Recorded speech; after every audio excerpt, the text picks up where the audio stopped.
Olá, estudante da Palavra de Deus, um feliz despertar a você com a graça e a paz de Jesus. Hoje vamos conhecer os ensinamentos, as lições que o capítulo 13 de 2 Crônicas apresenta a cada um de nós. Vamos ao tema A Confiança que Traz a Vitória.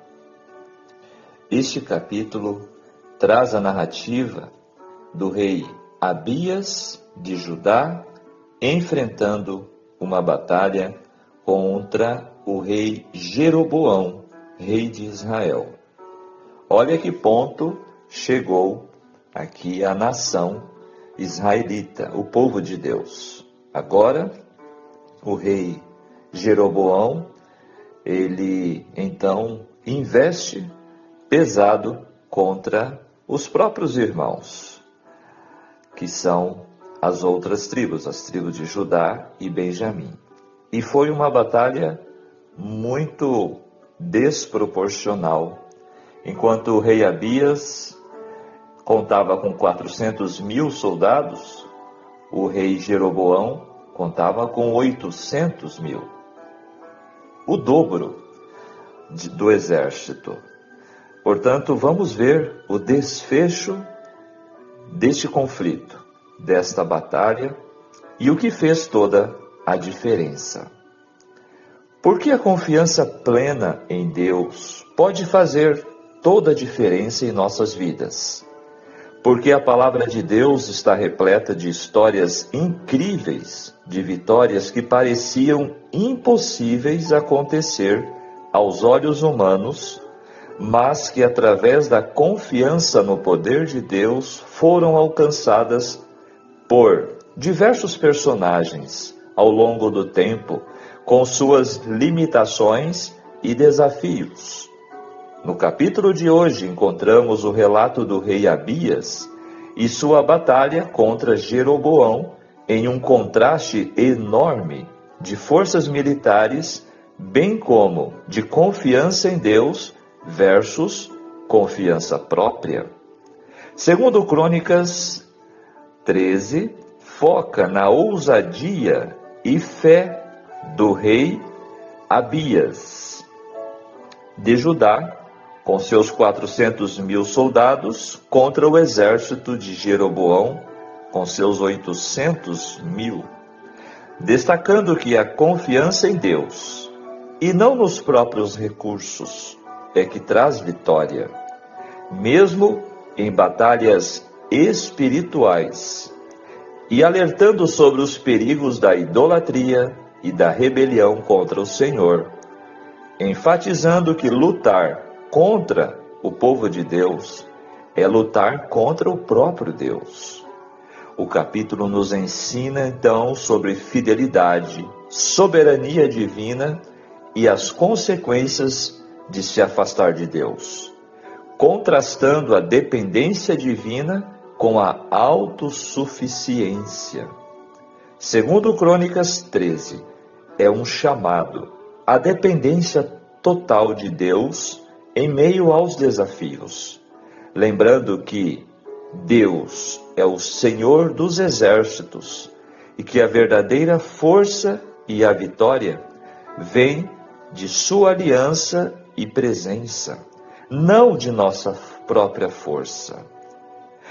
Convido você para nos acompanhar no detalhes deste capítulo em nosso estudo de hoje, em nossa reflexão de nossa jornada bíblica. Este é o nosso resumo, a nossa epílogo, a nossa introdução. Aproveite, deixe o seu joinha, se você tem apreciado este trabalho, este projeto, estes estudos e deseja dar o seu apoio. Vamos à análise dos principais textos deste capítulo 13.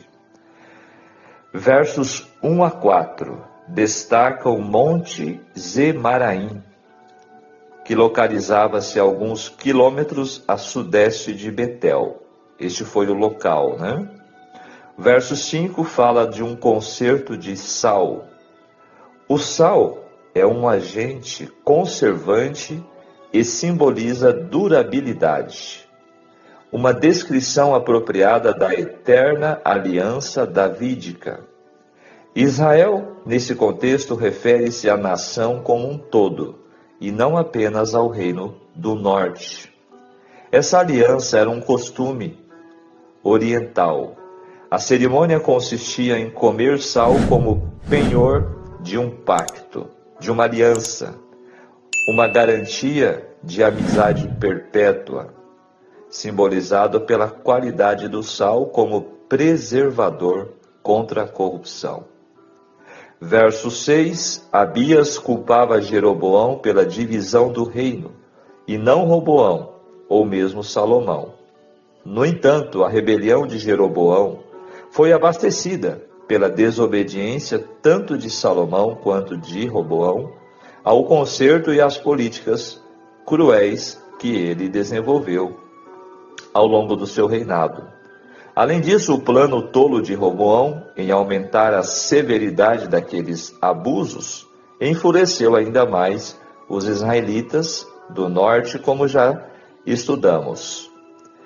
Versos 7 e 8, a versão de Abias sobre a divisão da nação deixou seu pai em uma posição relativamente confortável.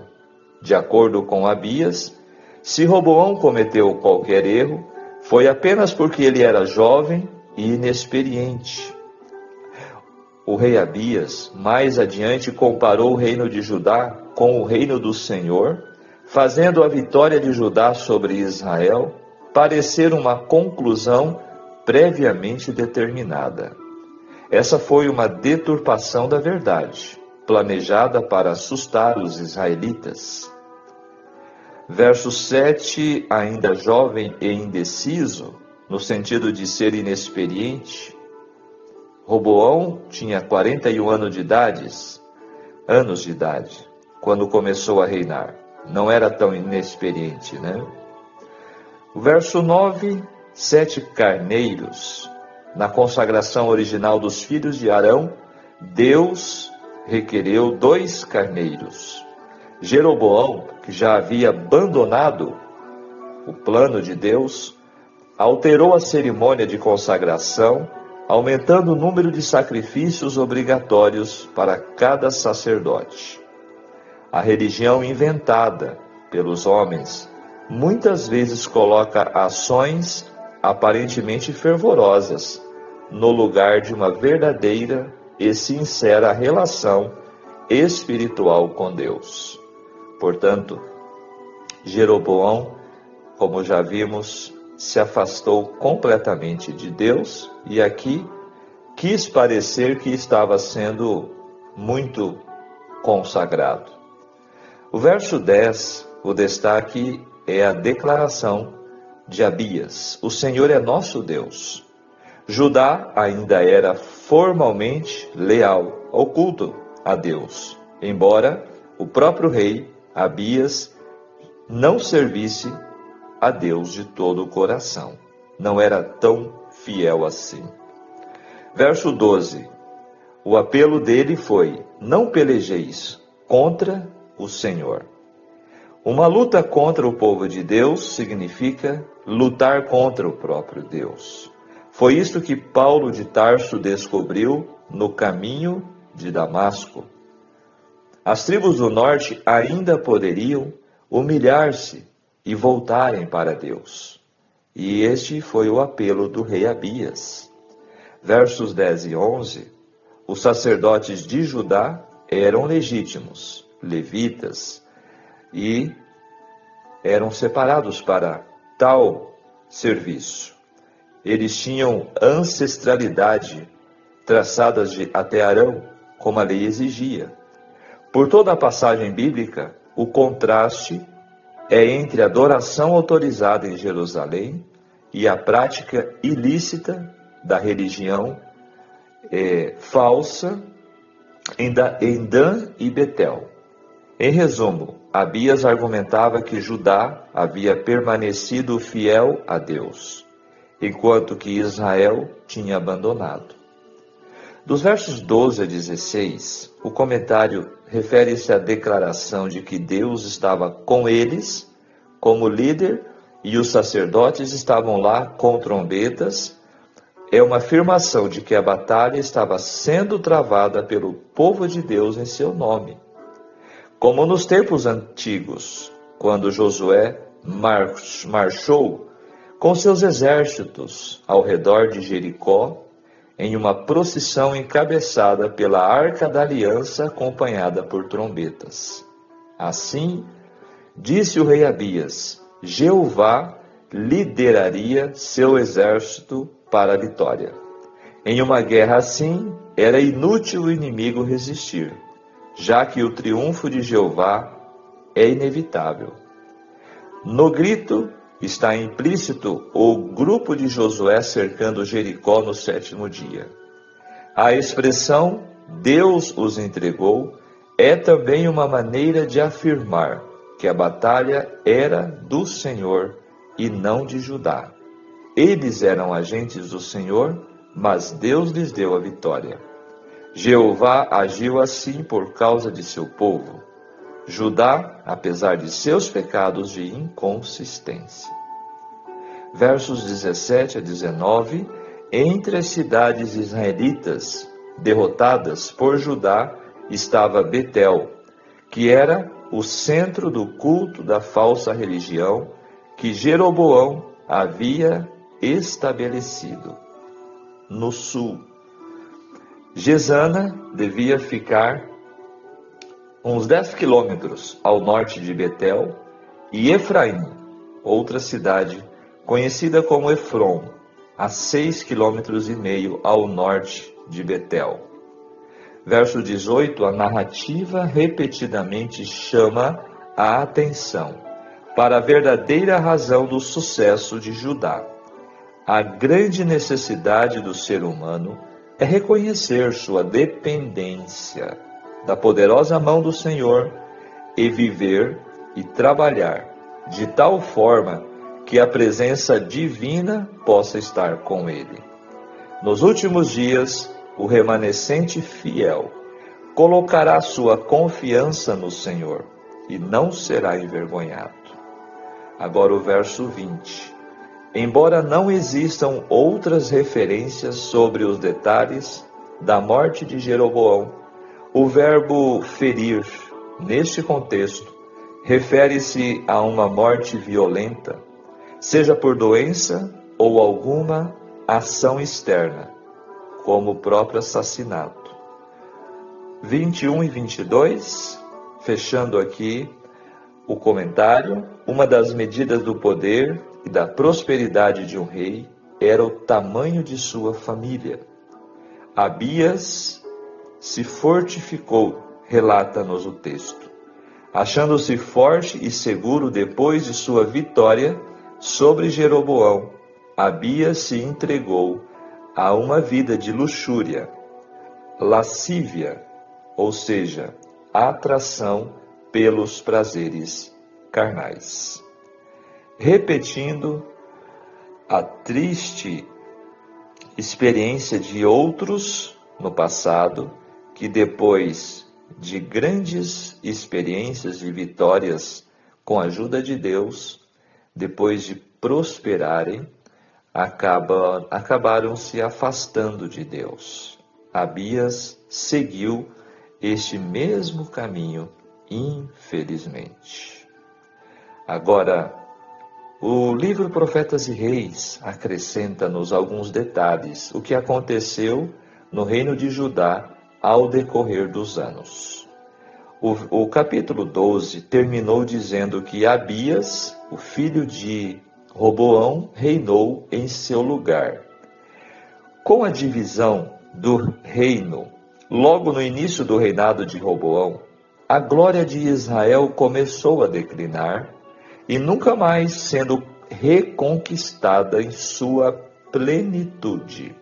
Às vezes, durante os séculos que se seguiram, o trono de Davi fora ocupado por homens de caráter digno e previdente discernimento.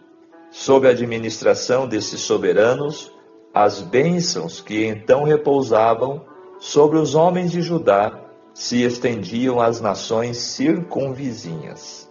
Por vezes, fora o nome de Jeová exaltado sobre todo Deus falso, e sua lei fora tida em reverência.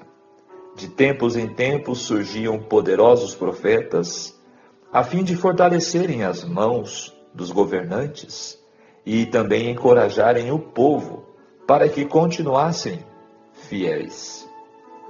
Mas as sementes do mal em germinação, já quando Roboão ascendeu ao trono, não seriam jamais completamente erradicadas. E às vezes, o outrora favorecido povo de Deus caiu tão baixo a ponto de tornar-se um provérbio entre os pagãos.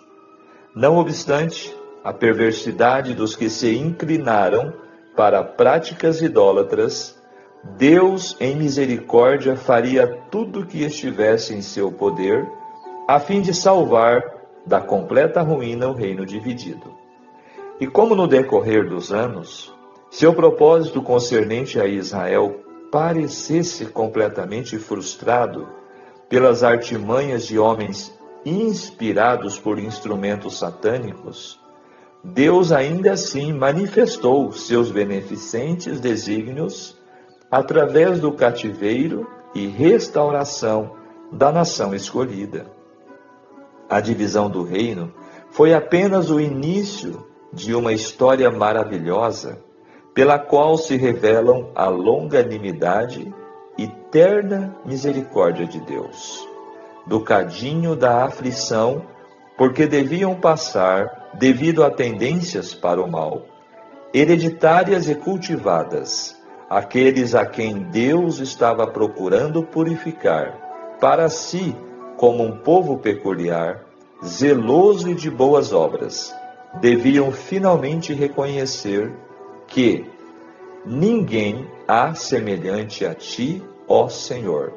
Tu és grande, e grande o teu nome em força. Quem te não temeria, ó Rei das nações? Entre todos os sábios das nações e em todo o seu reino, ninguém há semelhante a ti. Mas o Senhor, Deus é a verdade. Ele mesmo é o Deus vivo e o Rei eterno. E agora uma lição para nós. Os adoradores de ídolos deviam afinal aprender a lição de que os falsos deuses não têm o poder de se erguerem e salvar. Como está em Jeremias 10, verso 11. Os deuses que não fizeram os céus e a terra desaparecerão da terra e de debaixo deste céu. Somente na submissão ao Deus vivo, o Criador de tudo e o soberano sobre todos, pode o homem encontrar repouso e paz. Unanimemente, os castigados e penitentes de Israel e Judá renovariam afinal sua relação de concerto com Jeová dos exércitos, o Deus de seus pais, e a respeito dele devia declarar: Ele fez a terra pelo seu poder. Ele estabeleceu o mundo por sua sabedoria e com a sua inteligência estendeu os céus. Fecha aqui a página 97 do livro Profetas e Reis, trazendo este texto.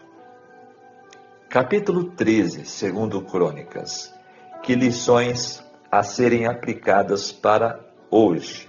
Afinal, cada texto da Bíblia precisa ser analisado à luz do tempo, para o tempo em que foi escrito e também para o nosso tempo. Vamos às lições. Primeiro, fé versus idolatria. Abias, o rei de Judá, defendeu a adoração a Jeová, enquanto Jeroboão, o rei do norte de Israel, havia estabelecido bezerros de ouro e falsos sacerdotes. Aqui está um contraste tremendo. Então nós temos confiança em Deus. Abias declara que eles não abandonaram o Senhor, seu Deus, e que Deus estaria com eles, o que é muito mais importante que números. Portanto, confiar em Deus do que na força humana é a melhor opção. É a única opção de vitória. Terceiro, a palavra de Deus deve ser guia. Abias usou um discurso para advertir Jeroboão e seu exército, mostrando que lutar contra Judá seria lutar contra o próprio Deus. Quarto aspecto, a vitória da fé. Apesar do ataque surpresa de Jeroboão, com o seu número dobrado de soldados, Judá venceu ao clamar ao Senhor, provando que com Deus, até um pequeno número será maioria. Olha quantas lições para nós. Consequências da infidelidade. O fracasso de Jeroboão mostra que abandonar Deus leva à perda de paz e bênçãos. Priorizar Deus. Em vez de confiar em força ou recursos próprios, devemos depender de Deus. E integridade espiritual. Buscar uma experiência pessoal com Deus, não rituais vazios, falsos deuses e ídolos modernos. Esses são segredos que o capítulo apresenta para nós. E testar doutrinas, avaliar ensinamentos e líderes à luz da palavra de Deus. E agora, nossa reflexão conclusiva. A intervenção de Deus em favor de Judá durante a batalha contra Israel, conforme descrito neste capítulo 13, é um exemplo poderoso da proteção divina e da resposta de Deus à fé de seu povo. A situação parecia desesperadora para o rei Abias e seu exército, que estavam em completa desvantagem numérica significativa em relação ao exército de Jeroboão. No entanto, a confiança de Abias em Deus foi fundamental para a vitória de Judá. Quando o rei Abias proclamou a fidelidade de Judá a Deus e fez um apelo à lealdade, ele não estava apenas tentando motivar suas tropas. Ele estava invocando a presença e a ajuda de Deus. A oração e a fé de Abias foram respondidas de maneira extraordinária. Deus interveio diretamente na batalha, enviando um grande pavor sobre o exército de Israel. O versículo 14 relata que, ao ver que eram atacados por dois lados, os israelitas entraram em pânico e começaram a fugir. Foi a intervenção de Deus que salvou Judá, mas não apenas salvou, mas também demonstrou a superioridade da adoração ao verdadeiro Deus. A vitória de Judá foi um testemunho do poder de Deus e de sua disposição de proteger aqueles que permanecem fiéis a Ele. Essa vitória provou que, mesmo em circunstâncias desfavoráveis, a ajuda de Deus pode mudar o curso dos eventos. A presença de Deus no campo de batalha foi um lembrete de que a verdadeira força vem da fé e da obediência. Que lições maravilhosas! A intervenção de Deus em favor de Judá durante essa batalha contra Israel é um exemplo marcante do poder da fé e da proteção divina. A resposta de Deus, a confiança de Abias, nos ensina que, quando buscamos a Deus com sinceridade e nos mantemos fiéis a Ele, Podemos esperar sua ajuda em tempos de necessidade. Essa história nos encoraja a confiar em Deus, em nossas próprias batalhas, e a reconhecer que Ele está sempre presente para nos apoiar. Vigiemos e oremos. Amém. Olha só que capítulo maravilhoso, trazendo-nos este pensamento para o nosso dia. Deus nunca falha. Quem se consagra a Ele, vencerá, ainda que tudo conspire contra. Que Deus seja louvado por nos trazer esta importante reflexão no capítulo de hoje, em nosso estudo da jornada bíblica. E olha que o rei Abias não era um rei completamente dedicado a Deus, mas como ele se humilhou, sentiu a dependência de Deus, orou e entregou a situação nas mãos de Deus, Deus não virou as costas a ele e concedeu-lhe a vitória. Que eu e você possamos também em nossas batalhas praticar desta forma, que possamos seguir este bom exemplo do rei Abias, descrito aqui neste capítulo. Agora vamos falar com Deus. Pai nosso que estás no céu, santificado seja teu nome. Graças te damos pelo despertar deste novo dia.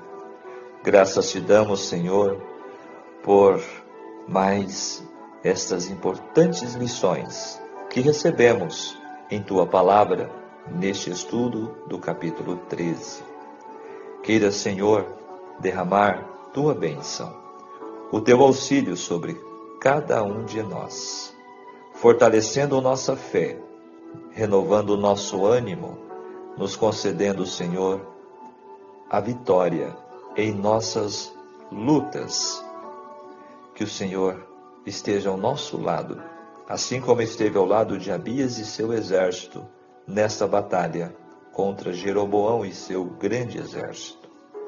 Queira, Senhor, nos fortalecer cada momento. Em nome de Jesus te pedimos. Amém. Muito bem, que Deus te abençoe, que Deus te guarde em mais um dia de sua jornada nesta terra e que possamos estar sempre buscando e sentindo a doce presença do Senhor e a sua paz. Até amanhã, até o nosso próximo estudo. Um grande abraço. Tchau, tchau.